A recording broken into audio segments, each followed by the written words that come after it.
welcome to Talk to Downtown. My name is Courtney Wood. I'm the Economic Development Director for the Downtown Stockton Alliance, the 501c6 nonprofit property-based business improvement district serving downtown Stockton. This series is intended to connect our business owners, property owners, visitors, and residents with the organizations, people, and resources which impact our community. Today we have special guest, Thomas Pogue. He's the director at the Center for Business and Policy Research at the University of the Pacific. So we're very excited to chat with him today about data and statistics regarding our county, our city, and downtown Stockton. We'll have Thomas share a little bit about his background and how it led to him working at the center.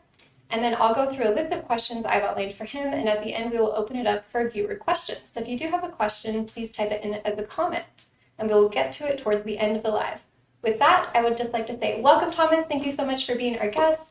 Please share a little bit about your background, yourself, and your role over there at the University of the Pacific. Thanks, Courtney, and appreciate you having me here today, and glad to be talking to the community there in downtown Stockton and across the viewership of your area. I'm a regional economist for, gone 30 years now. Grew up in Northern California and Nevada, and spent a lot of time exploring around when I was younger. Traveled overseas and did some studying overseas, but then came back here and started here at the Center for Business and Policy Research about 15 years ago. At the time, it wasn't called the Center for Business and Policy Research. It was the Business Forecasting Center. And my colleague, Jeffrey Michael, and I sort of began developing a broader portfolio and leveraging my skills in regional economic development. So it's been a fun journey, and really enjoyed being in the community here for the last 15 years. Amazing. So you've been there quite some time.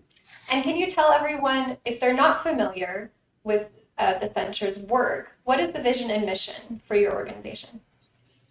So part of me coming to the center, as I was just mentioning, was to broaden the mission of the center. The center's started as a business forecasting center in the Everhart School of Business here at the University of Pacific. And it was important work in that there wasn't a forecast, an analysis that was being done specific to the Central Valley at the time that it was created. And as the years went by and the engagement with the various directors of the center over time became more apparent with community, there was a need for more to be done. And that work led to us rebranding the center as a Center for Business and Policy Research, because we were engaging in a variety of issues, whether it be analyzing economic impacts of a new development, whether it be looking at some of the implications of a new policy that was coming out, whether it be analyzing proposed policies and what they mean to the local economy and different stakeholders in our community. There was a lot more to be done than just business forecasting. And that now is the broader scope of what the center does. I guess I would say broadly, we try to support evidence-based analysis of issues and try to give reliable data to empower people to make decisions and to advocate for interests that they know are in need of assistance, or opportunities that they believe could be leveraged for the betterment of the region and the communities in it. Amazing. So really, you guys are focusing on what's going on in the valley, what's going on in our area, kind of analyzing those issues, and then possibly making recommendations for, what are things we need, what does it look like we need that could help us here to improve what's going on. would you say? Yeah, and we try, although we sort of are very inward focused, we do try to also advocate for the community, and the region to others, and try to work and partner with other organizations across Northern California and across the country that are looking at similar regions and similar issues, because we recognize that, as much as we know a lot about our issues, sometimes it's helpful to reflect on other experiences and share and learn mutually from those experiences.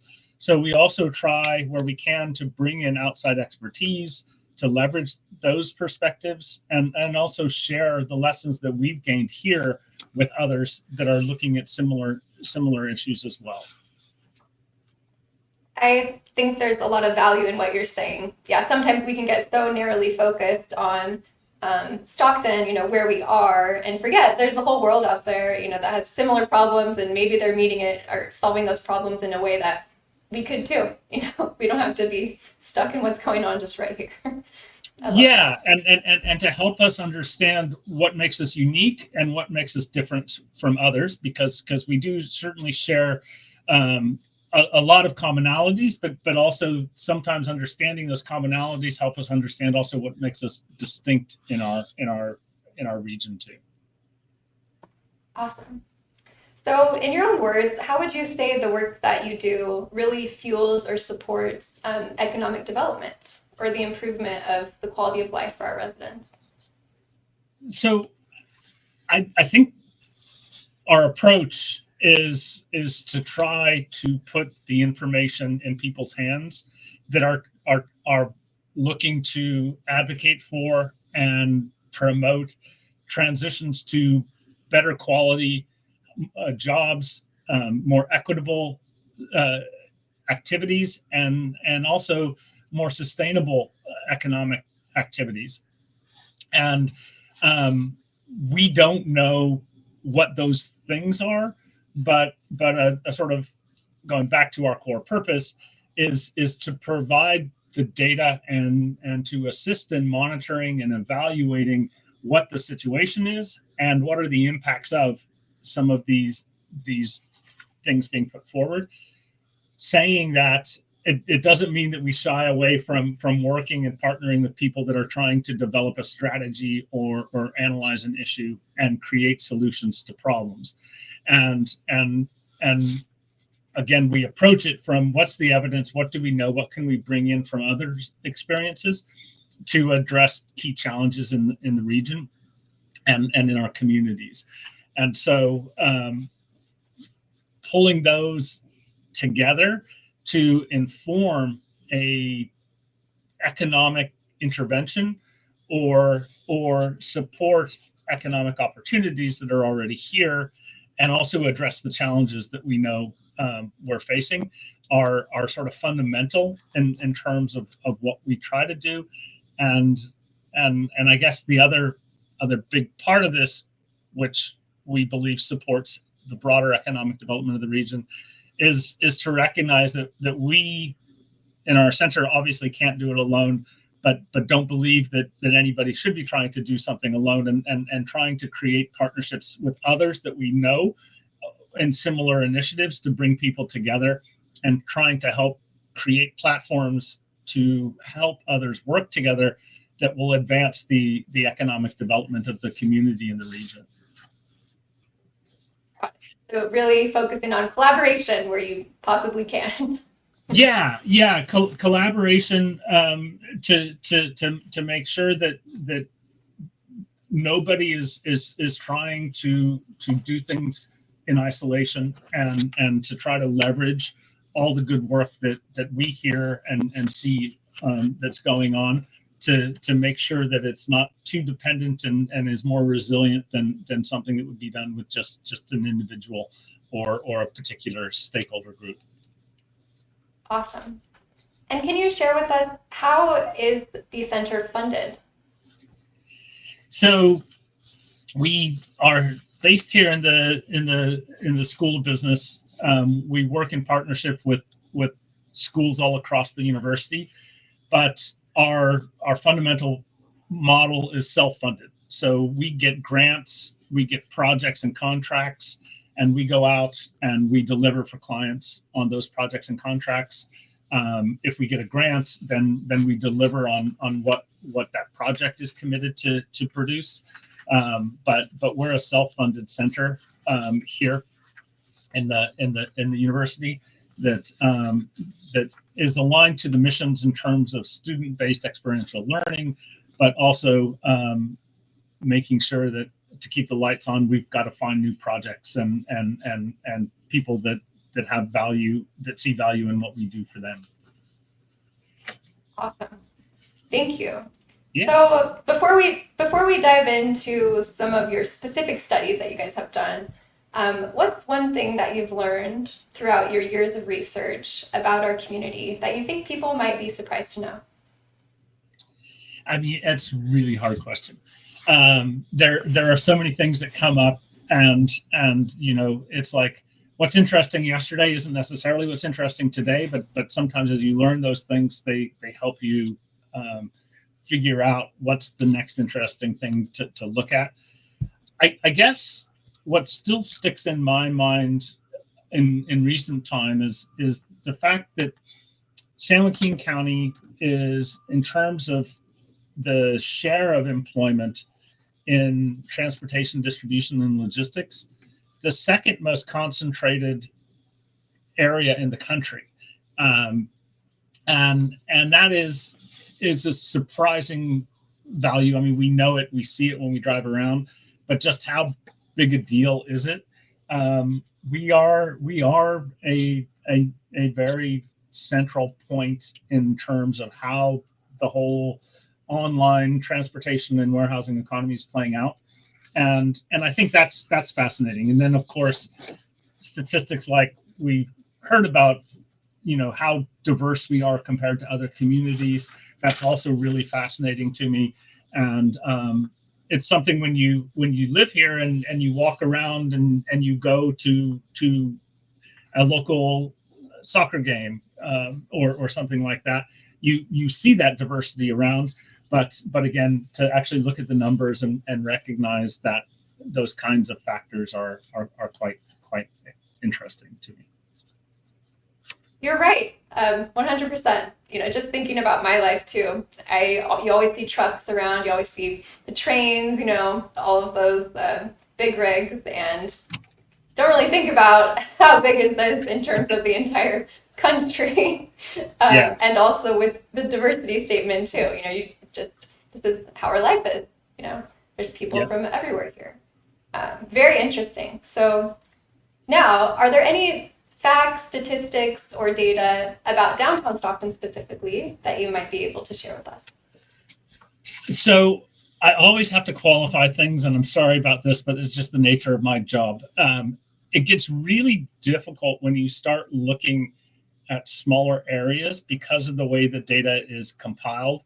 So you have to kind of patch things together, and then you have reporting details. Anyway, that's a long way of saying I was looking at some specifics around downtown Stockton and some employment data over the last 20 years. And one of the interesting things that has come up is that the workers 29 years or younger in downtown Stockton over the last 20 years have declined by 7.3%, from about 19% of all workers to about 12% of all workers. At the same time, workers in downtown Stockton, 55 and over, have increased by 7.5%, from about 16% of the workers downtown to about 24%. So that, again, it's reflective of shifting and aging population dynamics, but I was looking at that, looking at you know, the specifics get a little bit difficult because there are a couple of employers that have jobs that are paid out of downtown Stockton, but the people don't work there. So I was trying to disentangle some of those numbers, but but definitely see, at least in the last 5 to 7 years, the employment recovery that's happened in downtown Stockton, which is also, I think, good for downtown and local businesses. The, I guess, kind of disappointing statistic that I came across was that the employed residents in downtown Stockton have been pretty static over the last 20 years, despite some really exciting new projects. And I think that's just because those haven't quite come online. The last year that we have this kind of detailed micro data is 2021. So I think some of those new residences that have been opened in recent years will change that. Yeah. Anyway, those were a couple of stats that I was struck by when I was looking as we were chatting about this conversation. Thank you. So changes in the workforce. Changes there. So let's start to dive into some of the larger studies that you guys have done over the years. There are so many. Anyone who is interested in data, there's so much information on the website for the center. So we'll go ahead and post that up here. Let's see. Right here. There's so many studies, but the first one that I want to talk about is the one related to commuters. So you guys have done a journey to work study. What can you tell us about Stockton and San Joaquin commuter patterns and shifts you have seen in the last several years? We know we're a big commuter community. Definitely, lots of people, go to the Bay, but there have been some changes. Tell us about it.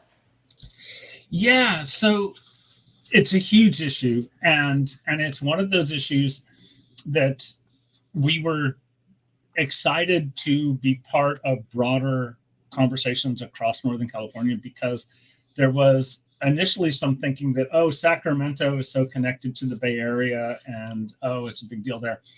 And we were able with the data to say, well, actually, you really need to be looking down here in the North San Joaquin Valley and San Joaquin County in particular, because this is where the largest flows in and out are occurring. And not to say that those economic connections aren't real with our other regions, but we tracked that, and then the report you're talking about was amidst COVID. What is going on, right? What are we seeing in terms of these changes? And it's still difficult because, again, the pandemic really created a lot of challenges in terms of getting accurate data. And as we look at, what people are reporting, the data is several years lagged, which frustrates people. The challenge is, you can get data that tracks people on their cell phone and where do they go from one day to the next, but is that really showing where their place of work is? And so to get that place of work on a consistent basis over time, we still need to rely on these sample data points. But the fundamental question is, what does the pandemic mean in terms of some of these commute patterns that we've seen? And we've seen a couple of interesting things that are still developing, and we're trying to get our heads wrapped around them. But there was a massive decline in the use of public transit with COVID. Obviously, people weren't getting on buses together during the pandemic. But that's been slow to recover, but it has been recovering. But what's also been challenging some of that rebound for commuters and the services themselves is the workforce challenges, which are another conversation we can have here in a moment. But there's challenges finding the drivers and the people to drive the buses, to drive the trains, to operate the services that are being used. So some of those services haven't come back online at the rate that we might have expected. Also, the issue of remote work became central, and hybrid work is another question mark. And what does that mean in terms of commute patterns, but also migration patterns? Is how is that going to change the attractiveness of our region over time?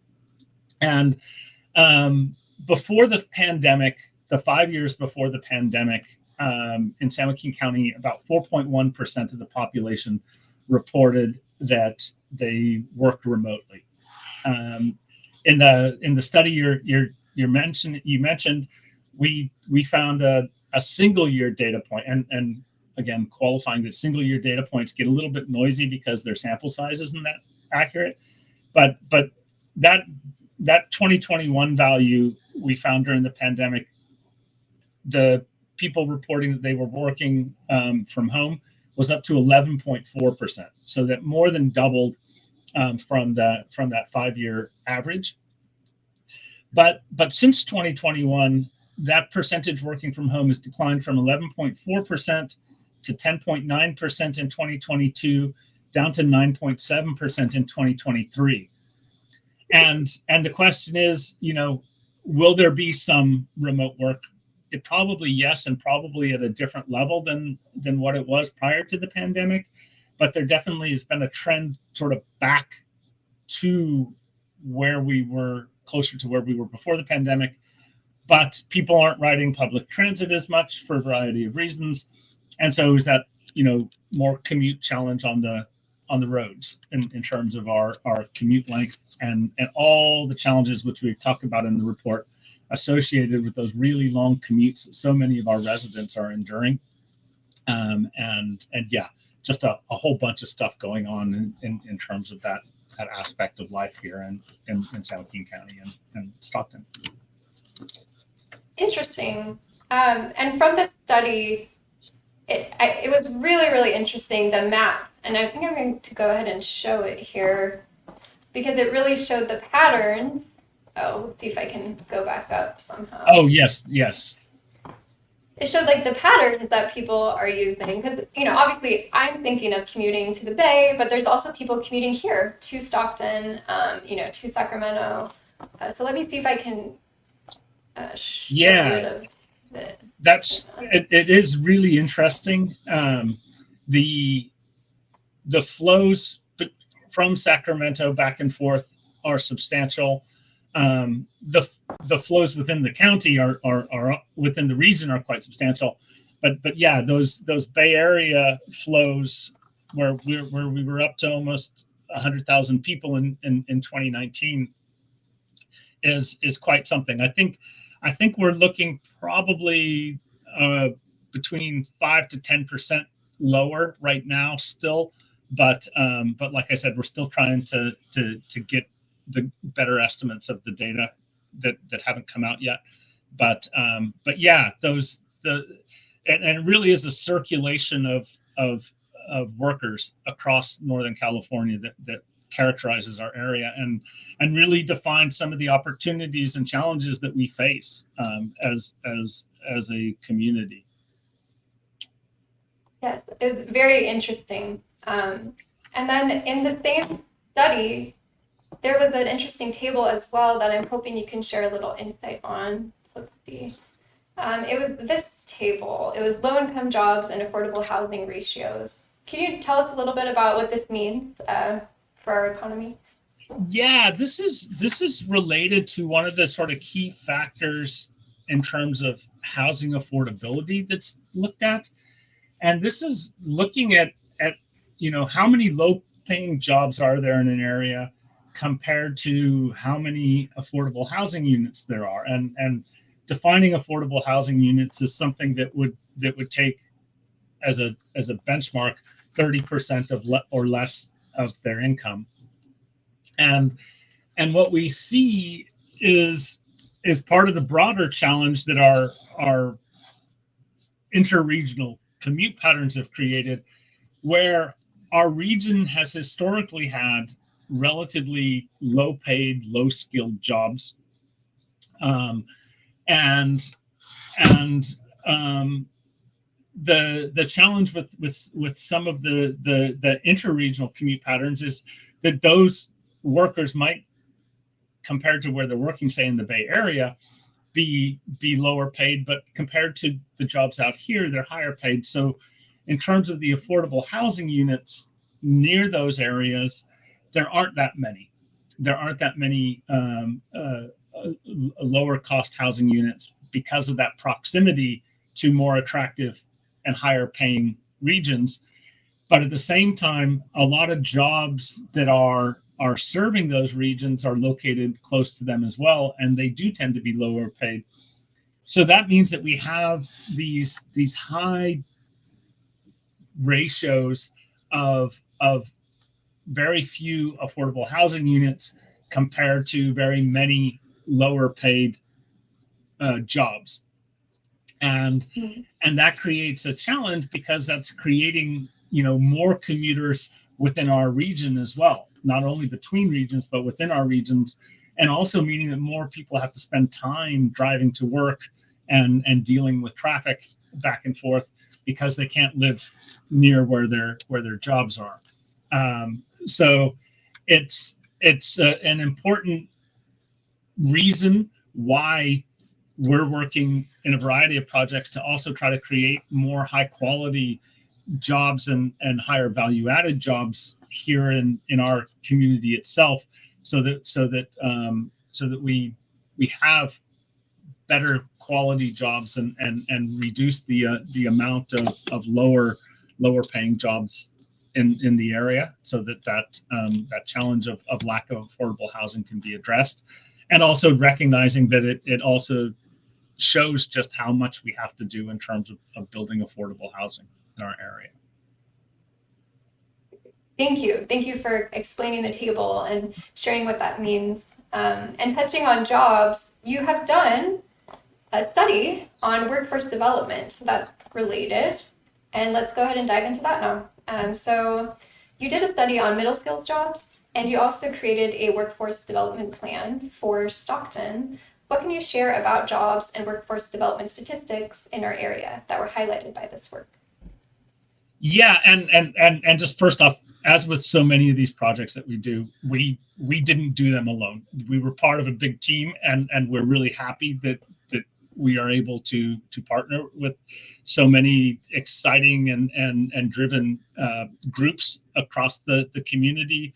But yes, we reported out on it, and really it those came from a concern in terms of recognizing the challenges of lack of quality jobs, and while they might be fulfilling to the individuals, they aren't paying enough to support their families, and that we have a variety of statistics in several of our reports.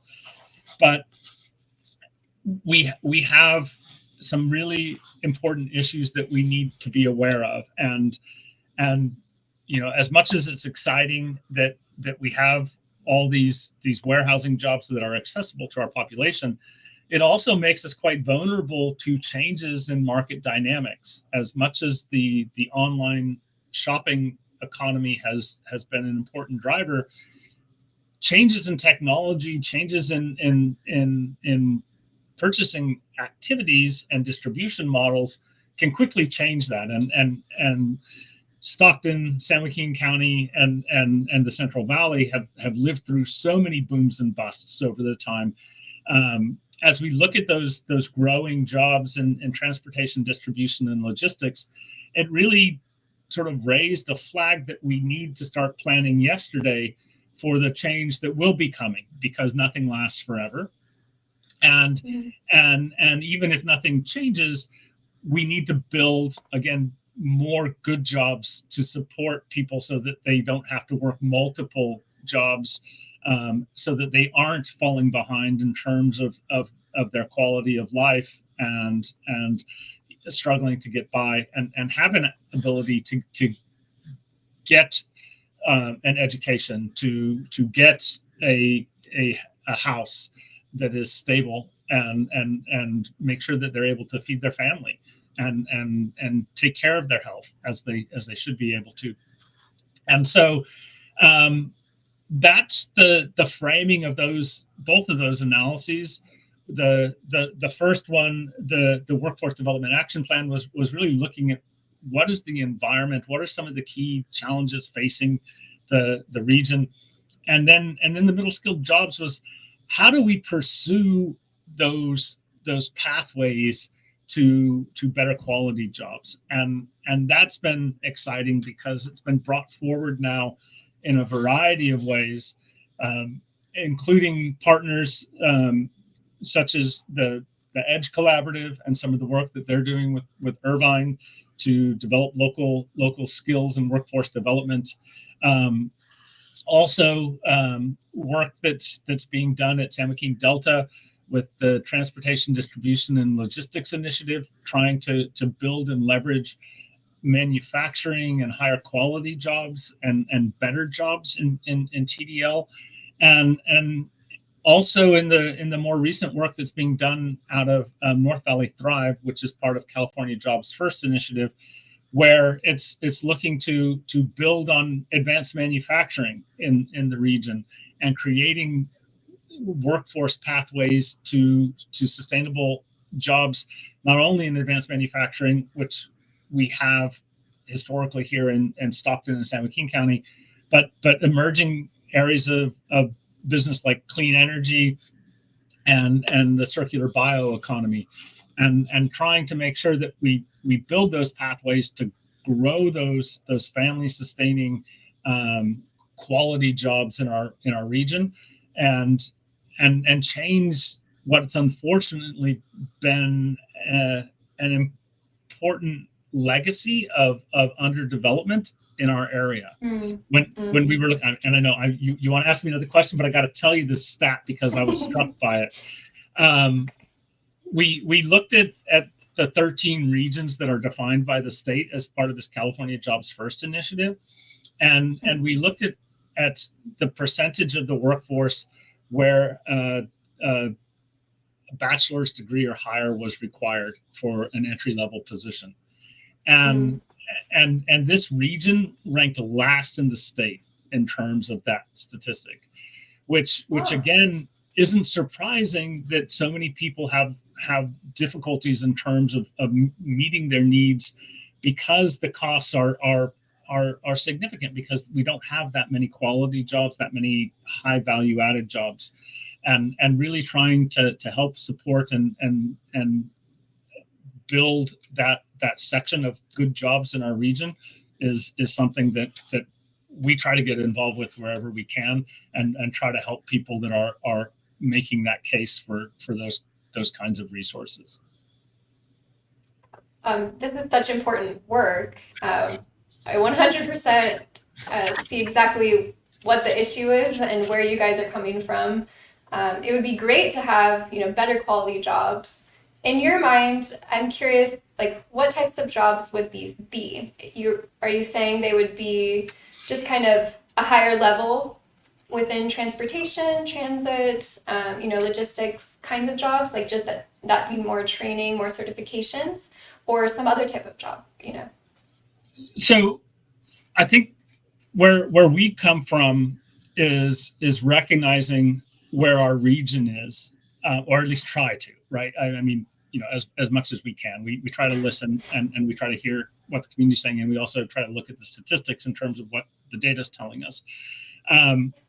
We recognize that our workforce is relatively low skilled too, in terms of the qualifications that they have.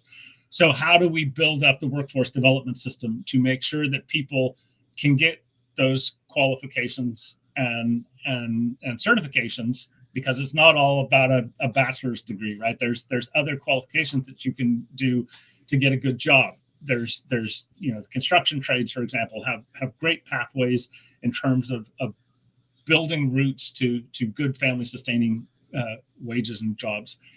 But we've got to look at how many people we have and what their skill level is, and what is attainable in the near term, what is aspirational in the longer term, and not trying to be too aspirational and forget about the needs of where the community is currently. And so looking at what's the intermediate step that's gonna move us in a direction, and doing that while sort of not forgetting about where we want to go in the longer term, but making sure that we're not just creating jobs that our local population and residents can't access. And if we shoot too high, all we're doing is perpetuating the problem, because then we're not, creating those pathways for employment for our local residents. And we have to balance it, because we have to create some of those higher level opportunities so that things get lifted up, but doing that in a systematic way and being transparent about it, and recognizing that we have to balance some of these more higher value opportunities and filling in the gaps. And to your specifics, what does that mean? That's why we talk about like advanced manufacturing. Where do we have activity going that's leveraging our locational advantages, our historical capabilities that tend to be higher paying and higher value added? And we've done some work on that. I won't digress into that stuff right now. But how do we support those businesses? And how do we attract additional businesses that are related to them to try to build a cluster of higher value opportunities that are already working here, and lifting those up and supporting them, and then making sure that we have those pathways in place so that those skills that we need don't have to be filled from people outside the area, as much as it's important that we have that circulation of knowledge and have people from outside coming in, because that's going to create new opportunities as well. Very interesting. So it's really going to take a combination of training, skill developing, and coordinating with the employers too, to see, how can they do this? Yeah. How can we support those businesses that are trying to create good jobs right now and are creating good jobs, and encourage others that maybe are looking at opportunities to create, and say, hey, we're California, but we're open for business here, and we want to create those jobs and create opportunities for our residents. Awesome. What a great study, great information. Thank you for insight on that, Thomas. Very happy. Okay, let us switch gears. Okay. So last year, you released a study about the impacts of the pandemic and inflation in our community. So can you tell us, what are some key findings from that study on inflation in San Joaquin County? Yeah, and that it was looking specifically at San Joaquin County, but that is a story that we know the state and the nation and other parts of the world are dealing with in a very real term from the pandemic. It's harder to buy things, and anecdotally, just buying Halloween candy the other day, I swear the candy pieces are smaller and the bags are more expensive than ever. And really excited about the trick-or-treaters, but it's hard to make things meet, and many jobs haven't had those wage increases that have even approached the rate of inflation that we've seen in the last few years. And that's some of the numbers that we were reporting. We're showing that trend. Primarily, the report was still looking amidst COVID and how some of the relief that was provided and that was trying to relieve some of those challenges seemed to work, but that relief has gone away now, and those costs are still very real in terms of the continuing challenge that inflation is presenting for all of us, and how it's impacting what we can do, and really sort of changing a lot of our behaviors in what goes on, and surprising some of the diversity in terms of some sectors that are impacted more than others. It's also entangled with some of the labor force challenges where they just can't find people to do things, so now they're having to charge more to deliver certain services, and that's driving things up. But that was what the report was was really just trying to quantify that challenge that we all faced during the pandemic and continue to face now. It will be interesting to look at that again soon, I think, in terms of how those challenges have changed. Hopefully some of them have gone away, but also how they've also been persistent, particularly from a relatively low inflation era leading into the pandemic, where we had very stable and low inflation for a long while. Right. And within the study, you have a comparison of the real wage versus the nominal wage of workers in our area. Can you tell us a little bit about that? Yeah, I mean, that is critical in terms of that divergence. Although, you know, there's been some debate, and in the report, we're showing that there isn't a lot of evidence. There wasn't a lot of evidence that wages were driving inflation. And I think in there we mentioned the fact that as a result of inflation, things like the minimum wage has basically been static, despite it going up on an annual basis in real terms because of the erosion that inflation creates in purchasing power of residents. So what policy or strategy has your research kind of suggested might help our community to combat the impact of this inflation, either for the businesses or for the workers? Yeah. It's really hard at a local level to make an intervention on inflation because the costs, our goods are brought in from all over the place. Our products are sent out. Our services are traded online all around the world. So to do something on a local level is really challenging. I know there were some initiatives in terms of buy local to try to help. Historically, there have been some initiatives that have tried to leverage the barter economy, where you offer a service for your neighbor in exchange for another service to try to equalize and dampen the pain of the cost numbers.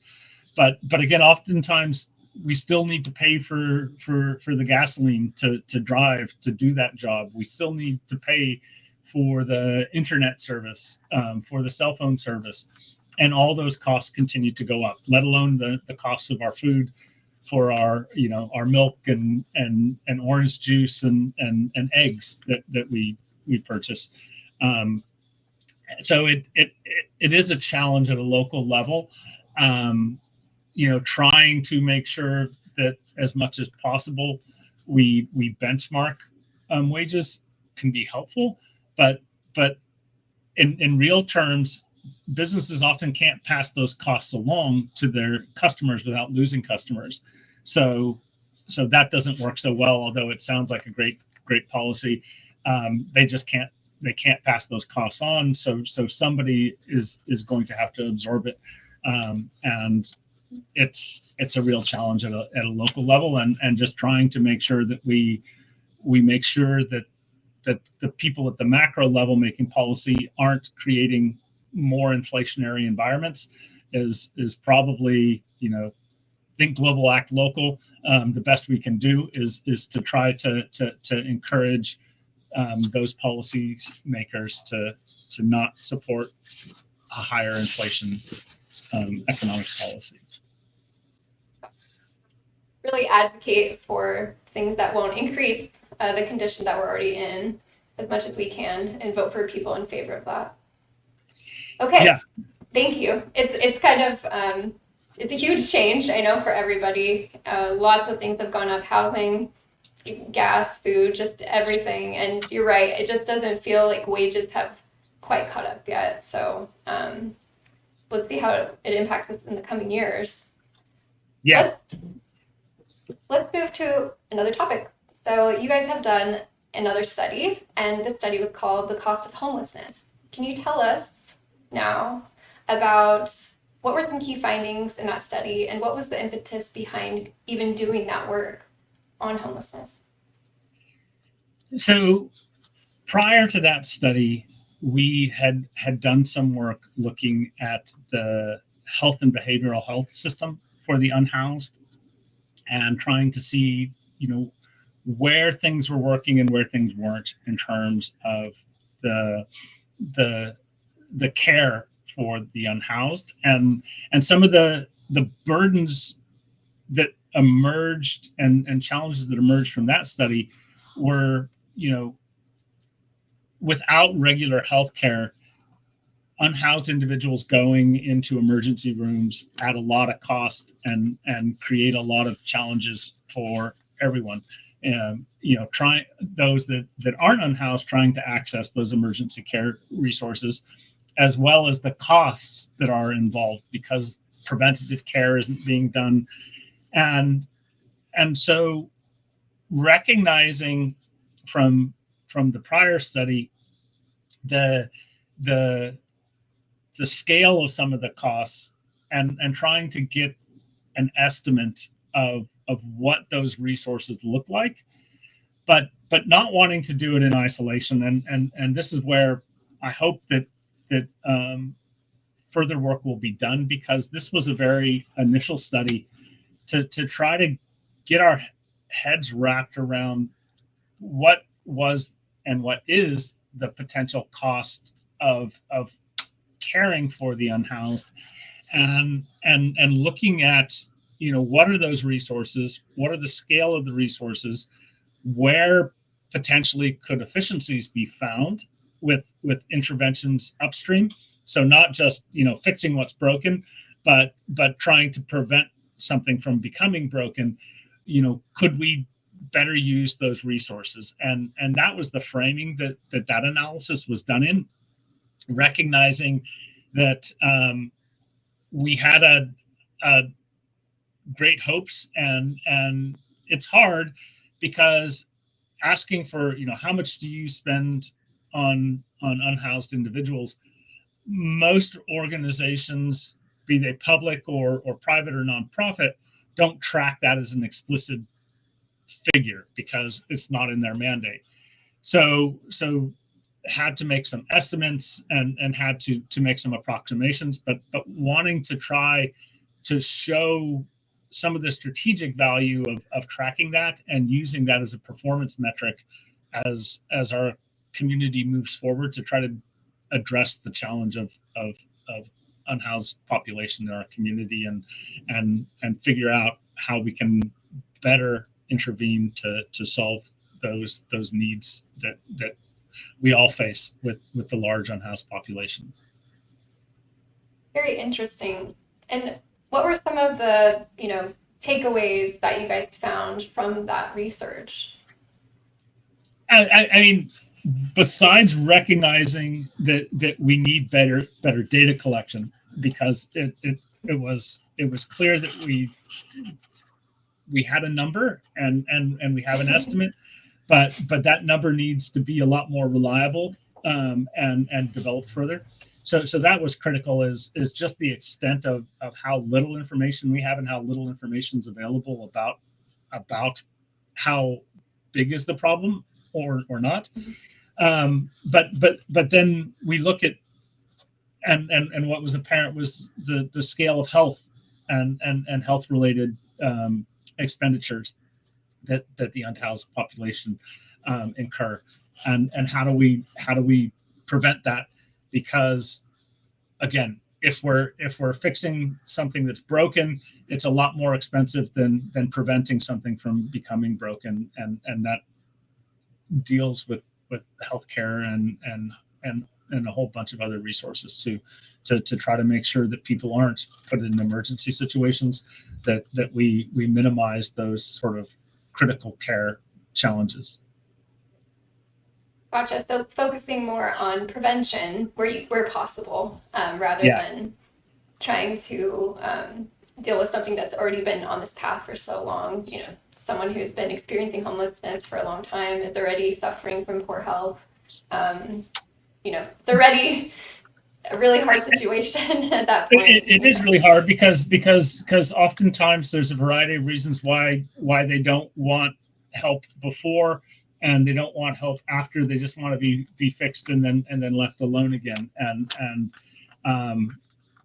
trying to create a system that creates multiple access points so that some of that care can be given is critical and incredibly challenging for colleagues that are working to create those solutions, but excited by some of the work that they're doing to address those huge needs that we have. Very interesting. Do you think you'll be doing another study like this in the future on homelessness in our region? We are hoping to support a study. We can't lead it. It really has to be driven by the community.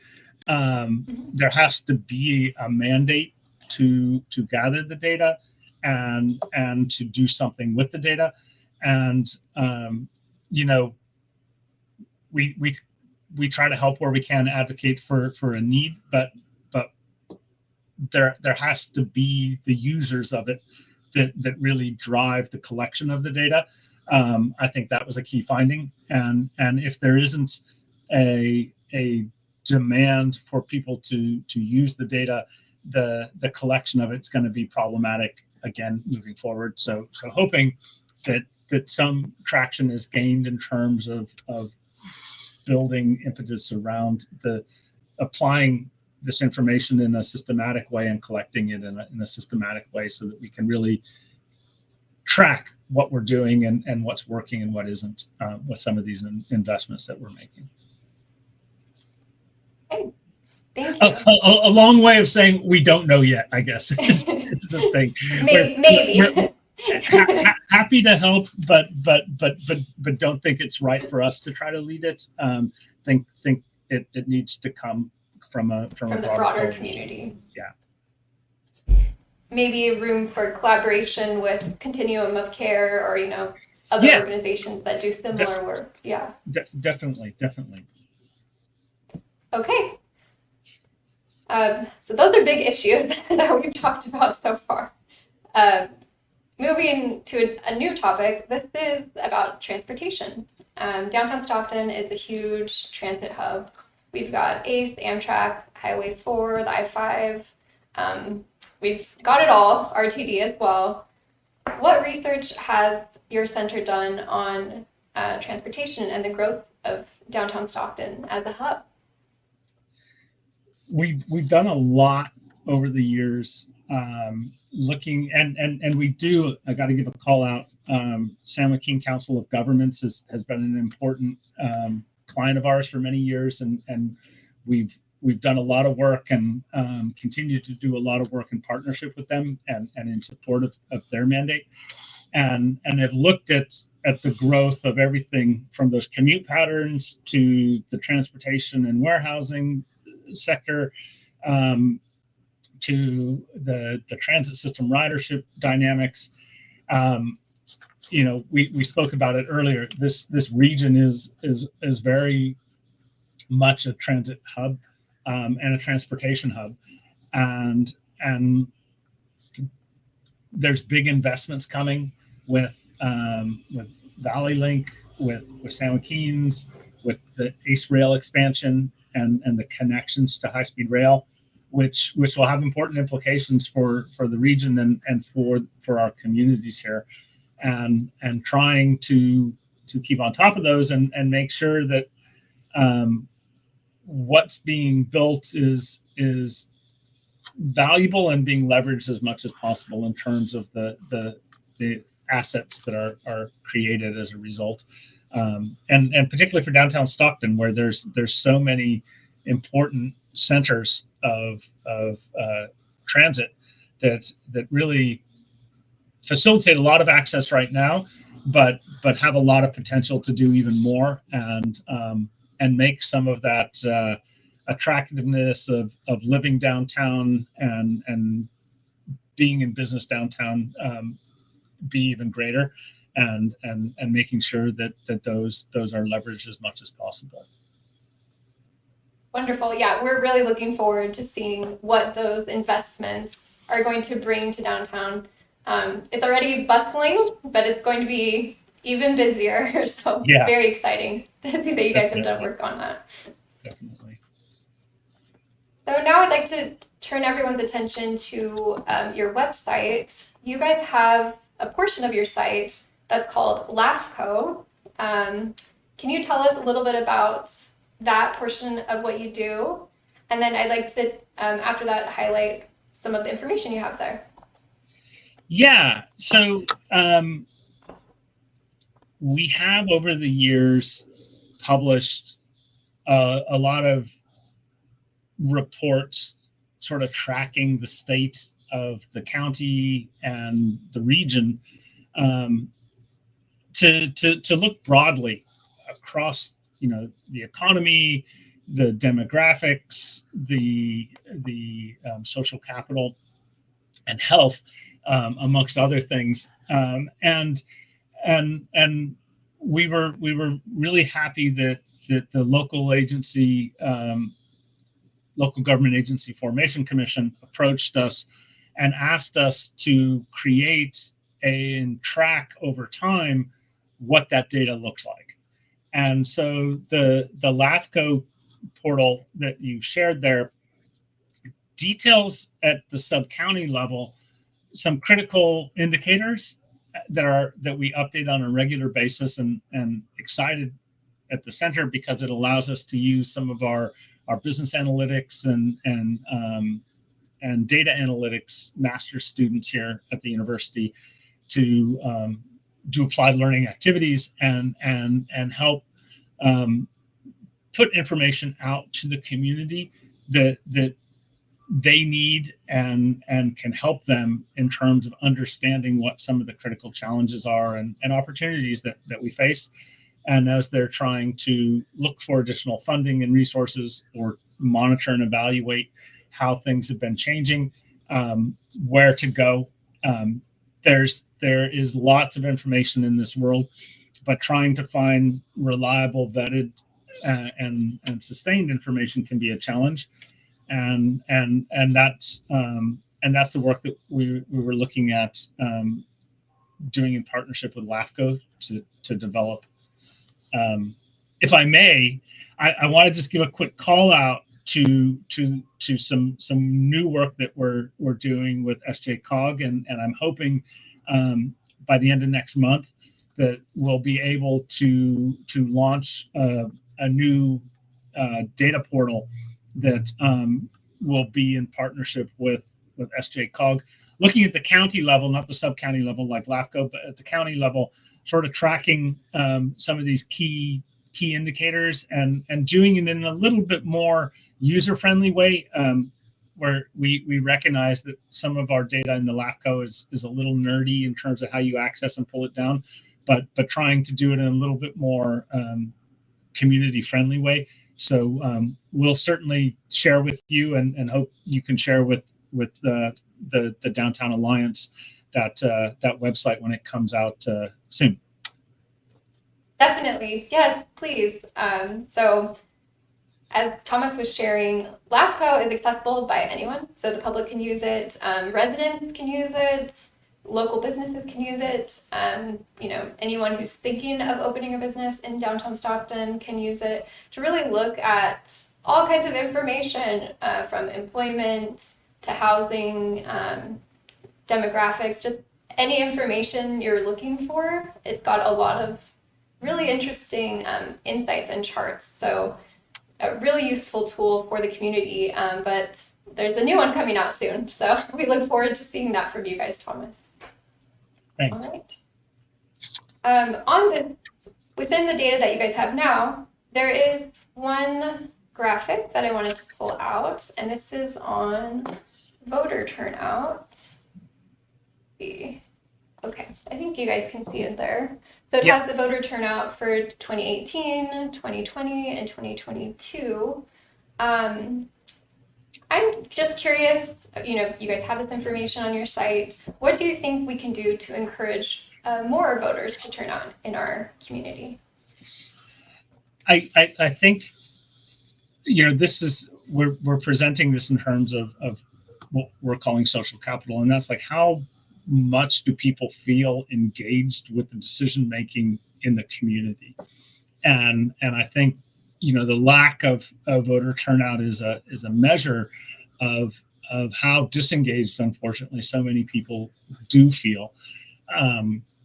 I think as part of our broader mission, you know, we try to put information out there for people that want to engage local stakeholders and help them advocate for their cause, and trying to identify those populations that don't feel engaged and become part of the decision-making process, is critical. And this, I think, is just one of those important longer-term trends, but and not just a San Joaquin County problem, obviously, as we see with the state data to the right there, but something that we are challenged by, and trying to build that sense of community and engagement with decision making is hopefully something that can be addressed and needs to be addressed in terms of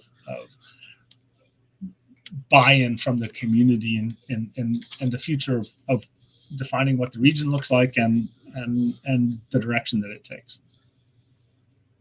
We really need to help people see that their voice matters, and Right. it's important that they get out there. And particularly with the election ongoing right now, making sure that yes, those choices and the choices that we're given are reflective of the options that we're looking for, and the only way by doing that is being part of the process. So get out there and vote if you haven't already. And there is a downtown ballot collection box that's at the San Joaquin County Admin Office on San Joaquin Street. It's 44 San Joaquin. So there's a drive-by. You can just drive by, drop off your ballot to a designated individual, and get your vote in. So everyone, make sure you do. Thank you, Thomas. Okay, so we touched on so much of the work that you have done already, and now I would like to ask you just a few more questions before we go on to our viewer questions. So if anyone watching does have anything to ask Thomas, be sure to type it in. But I would like to ask you, in your own opinion, why is the work that you do so important? I mean, I think it's up to others to decide.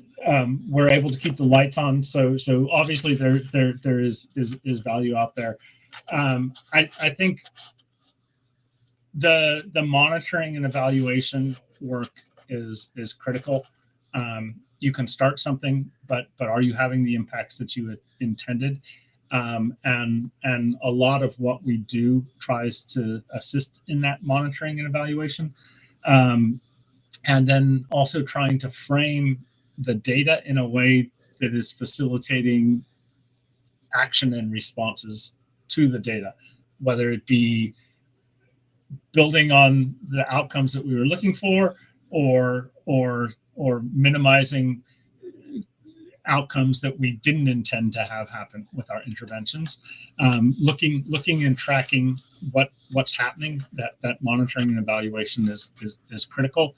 Making informed decisions and using what we know, and also recognizing the extent of our ignorance in certain areas is important, and not pretending that we know things that we don't, and listening to people that question what we think we know is also very important, and that's part of what we try to do, and create a reliable and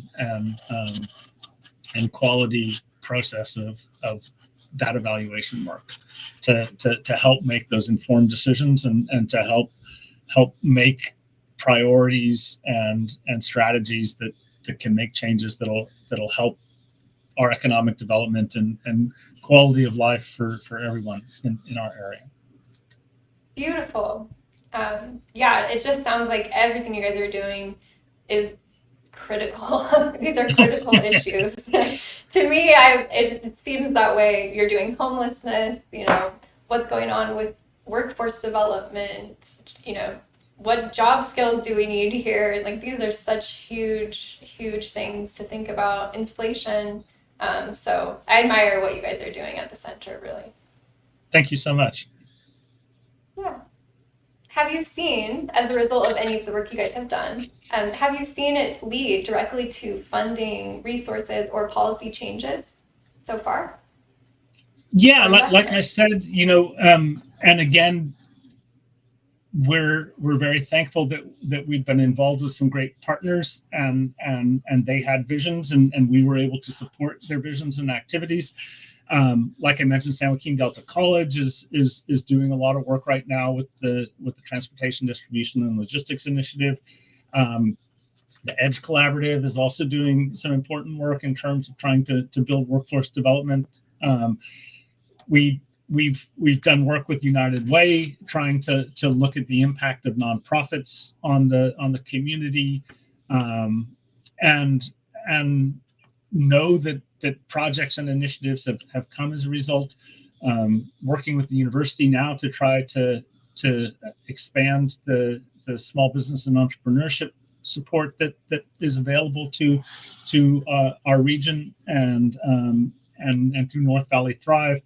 Really a whole range of important initiatives to create those critical enabling conditions to let people attain those higher quality jobs and get access to hopefully better quality of life, and ensure at the same time that we're caring for our environment and the sustainability of what's around us in terms of the plants and resources and air and water and all those sort of trivial things that we depend on so much and can sometimes forget in our day-to-day lives.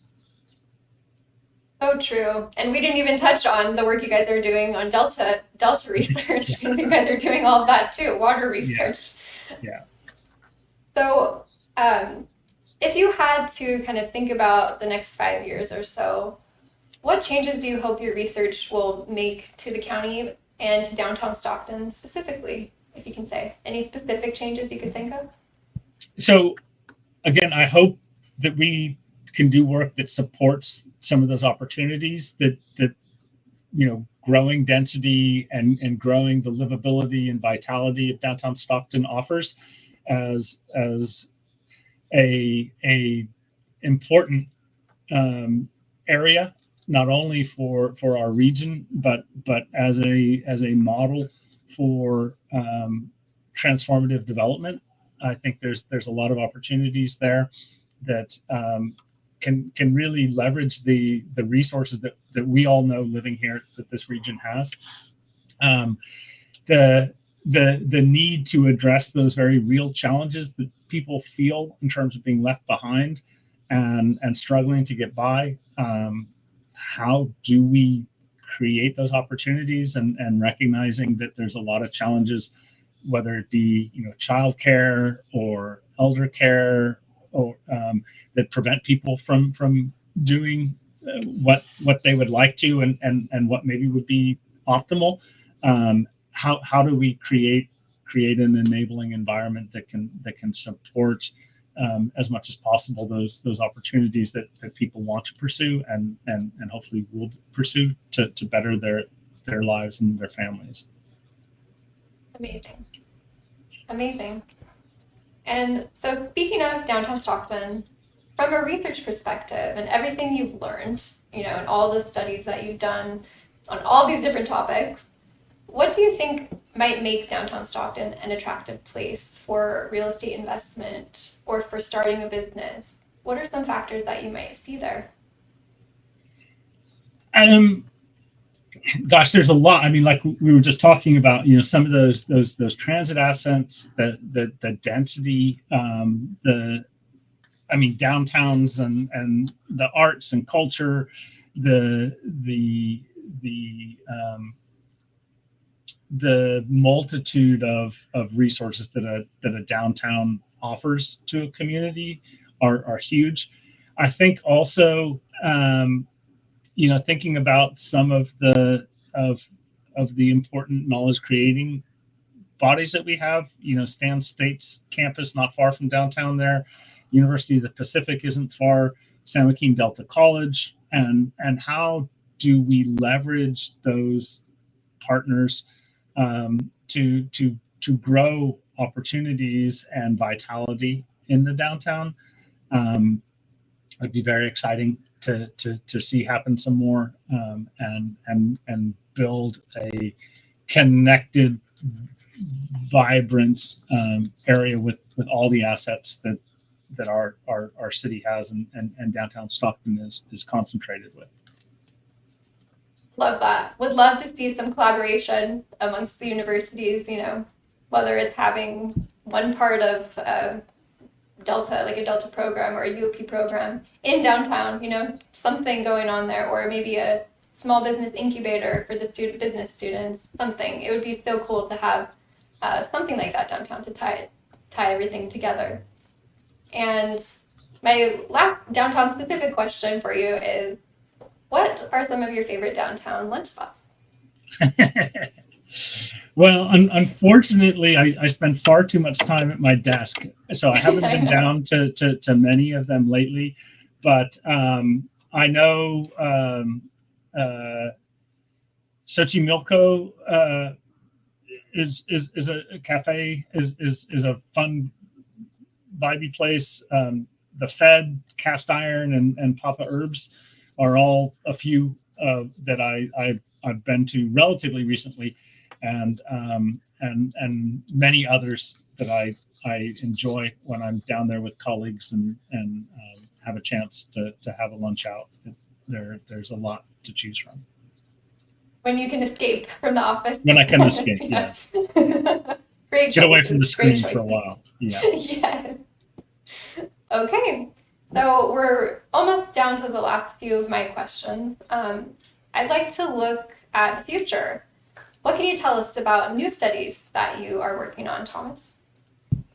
So we're continuing work with the North Valley Thrive initiative, looking at how the strategies that were identified through that process get implemented, and how some of the opportunities that are identified get developed to hopefully an implementation ready state. We're looking. Right now we're working on some updates to the regional transportation and sustainable community strategies for San Joaquin County and Stanislaus. Hoping to build opportunities and systems to develop that innovation ecosystem that we need for those higher quality, higher value employers that we also were talking about earlier. So we're busy with that. We also are busy with a regional climate collaborative that we're working at through SJCOG and other community partners. And if I can plug, we have a survey that we're asking community members to share their opinion and let us know what their priorities are in terms of the health of the environment in our community, and what do they see as priority needs.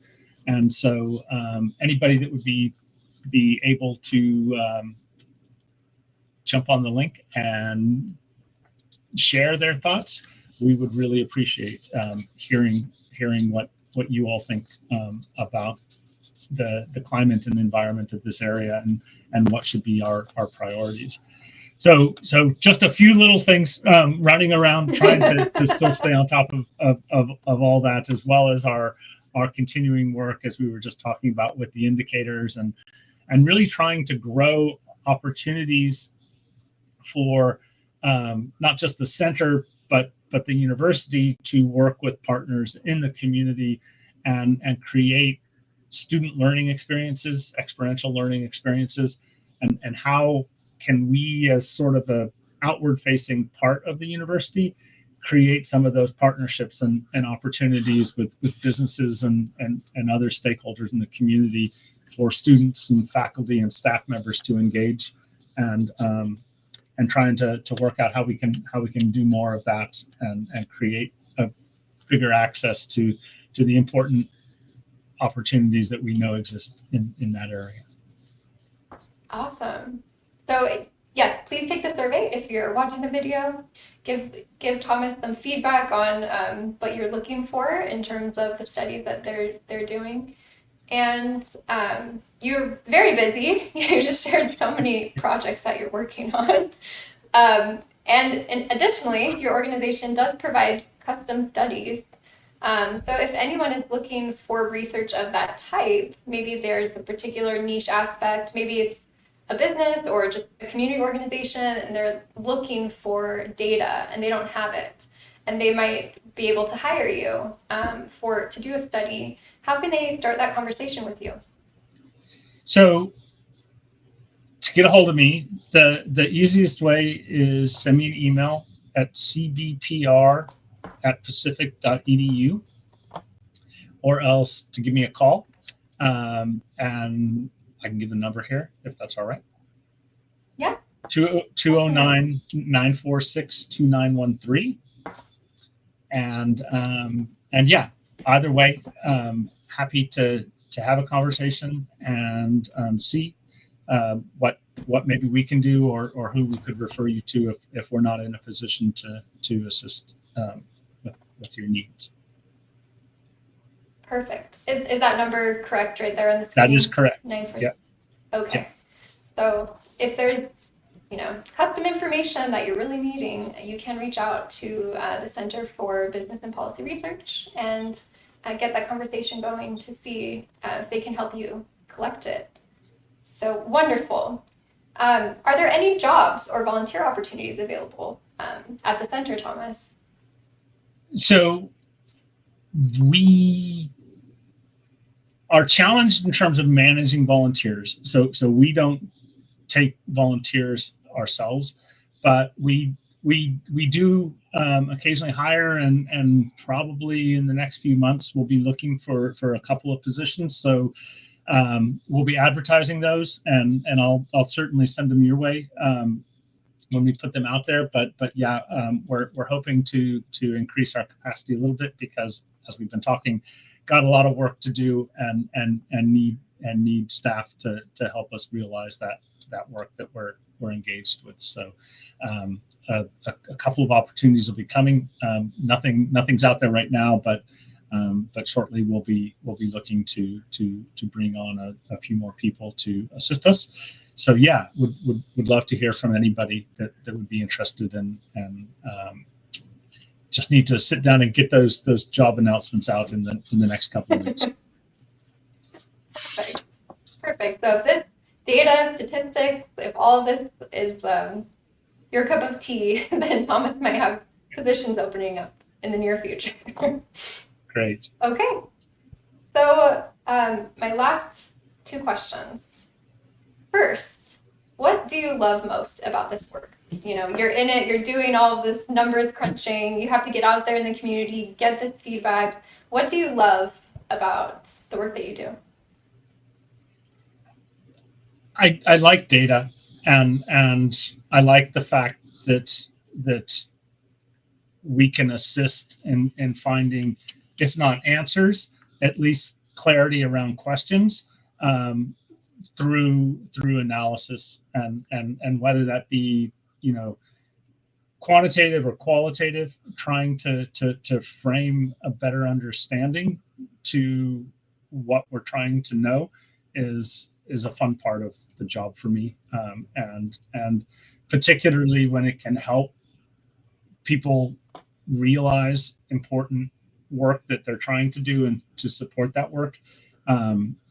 It's really exciting to see that reality, and when I hear that somebody is able to take our data and it's helped them advocate for a project or work or initiative that they're undertaking that's doing good in the community, that's pretty exciting and really makes me happy that we're able to do that, and also that we can help with the university and the students that are here create applied learning opportunities that really sort of take the textbook and bring it to life in terms of putting together some of the lessons that they've learned, and having heard from some of our interns over the years, the value of what that's brought to them is also really rewarding, and I appreciate that a lot. Awesome. Well, I know that we appreciate the work that you guys are doing. We appreciate all the studies you have out there. You're a wonderful resource to the community for residents, business owners, investors, anyone. This information is just really valuable if you want to learn about San Joaquin County, Stockton, or downtown. Just really interesting information. So how can people get in touch with you if there's any way that they just want to learn more about any of these awesome studies, or any other reason? Maybe they have questions about exactly how the center conducts the research. What's the best way for them to get in touch with you? So first off, I would wander around the pacificcvpr.org website and look at some of the stuff that we've got in there that maybe can help a little bit as a starting point. But then those contact details I just shared, cvpr@pacific.or.edu, excuse me, now I'm off on that. cvpr@pacific.edu or 209-946-2913, which is the center's telephone number, are the best ways to get a hold of us. And yeah, really happy to guide and support whatever people are looking to get their heads wrapped around and see what we can do to help. Awesome. Well, thank you so much. Those are all my questions on my side. So you made it through. I appreciate it. There were so many topics that we were diving into. So thank you, Thomas, for that wild ride. Yeah. Let's go ahead now and just see if there are any audience questions. I think I saw one. Let me just double check. Okay, are you ready for the audience? Yes. Okay. So this is from Michael Huber on Facebook. He says, "Hi Thomas, thanks for all you do. Is there a strategy to address the brain bleed of the higher educated demographic that leaves? They leave for jobs outside of San Joaquin County? And if so, what types of industry would prevent this and keep them local?" Yeah, I mean, I know that's a huge challenge, and it's work that I've been involved in a variety of areas over the years. I think fundamentally that increasing the knowledge intensity of our local economy is fundamental to that, because if we don't have those good job opportunities here, it's going to be hard to convince our higher educated residents to stay, and that unfortunately is oftentimes our youth, which have to go elsewhere after they get their qualifications because they can't find those quality jobs here. So how do we invest in and build up those quality jobs and those higher paying jobs in our area, and doing that in as systematic a way as possible to create those opportunities for people to stay, and then really trying to put together the assets that we do have here so that they're working in harmony, and recognizing that we actually do have a lot going for us if we're working together and leveraging those together, and identifying some pathways of opportunity that maybe people don't see and are leaving for other regions because they don't think that they exist here, and I think they do. It's just sometimes they're not very clear, and working on building understanding and coalitions to create those sort of career pathway opportunities so people can recognize that there is a chance if you stay in the area. And then at the same time, recognizing that sometimes people need to go away so they can come back and contribute more. And that circulation is also important. And so just making sure that we make keep the soil rich and healthy so that there's attractiveness for coming back if they do go away for a while. But again, most importantly, making those enabling conditions to keep them from having to leave because they don't see opportunities here. Interesting.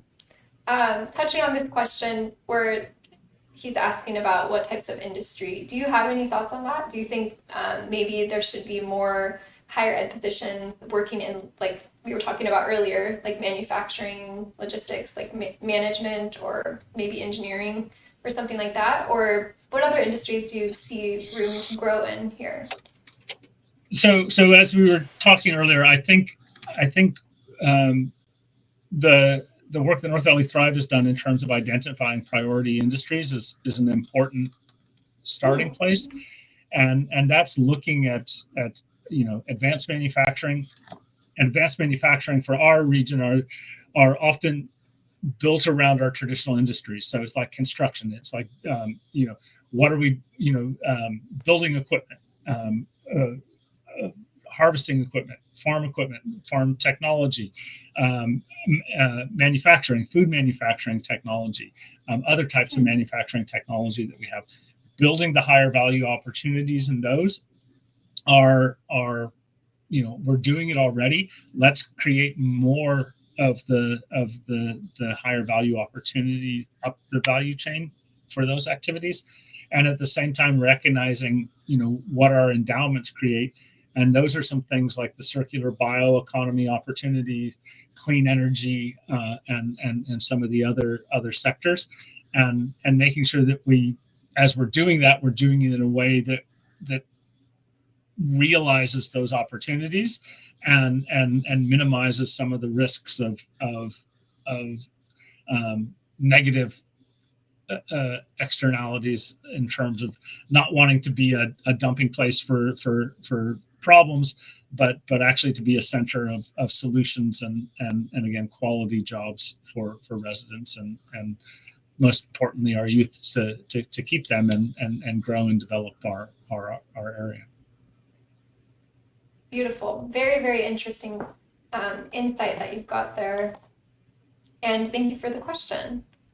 Okay, I'm going to scan if there are any other questions. So far, I don't see any. And so at this time, I would like to just remind viewers that this video has been streaming live to YouTube, Facebook, and Instagram, where we are at Downtown Stockton. And I would like to say thank you to you, Thomas, for your time and just for the work that you're doing, and looking forward to everything else that you guys are going to be putting out soon. But is there anything else that you'd like to share with viewers before we close out? Really appreciate having the conversation with you, and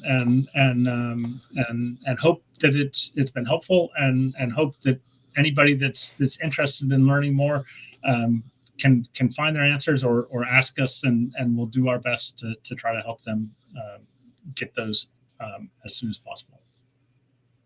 Wonderful. Well, thank you, viewers, for tuning in, and thank you again so much, Thomas. I'm really glad that we got to chat today about all of these really important topics. It's so valuable. It's just so important for our community. So thank you. Thank you again. Thank you so much, Courtney. And have a great day downtown.